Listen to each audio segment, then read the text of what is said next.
Imagine you have just moved into a new neighborhood. As you're setting up and getting comfortable and everything ready to be in your own home, you begin to have neighbors show up. Happy that you have someone to greet you, you welcome this experience. But as they first meet you, they tell you that you owe them money. Shocked, you think, why? I don't know these people, I've never done anything to them. So you shrug it off as an odd occurrence. As time continues to go by, more and more people tell you the same thing, that you owe them money. And every time you ask why, their explanation is, you wouldn't understand. More people in groups like a mob demand that you pay. Eventually it goes to the city. Laws are started requiring you to pay what everyone else says you owe them. You say, how is this justified? But they tell you, you are the enemy. This may seem like an occurrence from the 1700s, a mob with pitchforks and torches in hand, or a scene from a novel or movie set in a dystopian future. But the reality of the situation is, this is reality. Situations similar to this happen in today's world and are a result of social justice.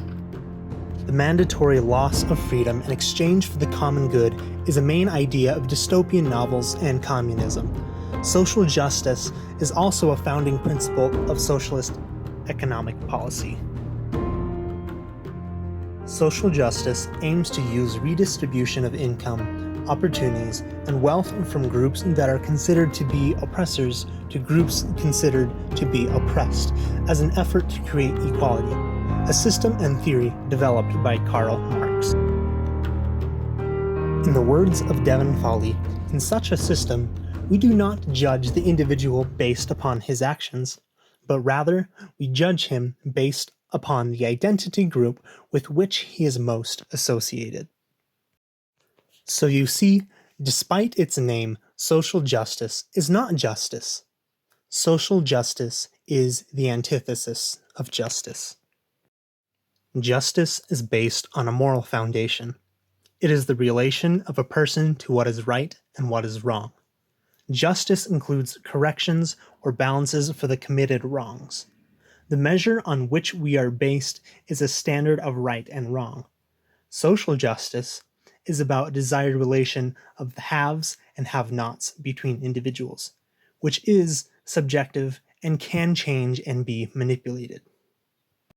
Social justice outcomes can be manipulated by politicians for their own purpose a lot easier than laws based on justice could be manipulated.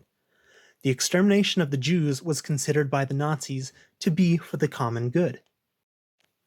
In an effort to bring about equality, many proponents of social justice bring about greater division.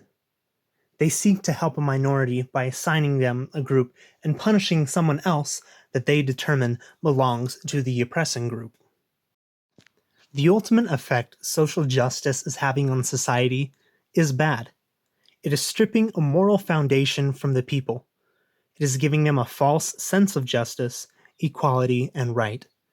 It is punishing people for crimes not committed.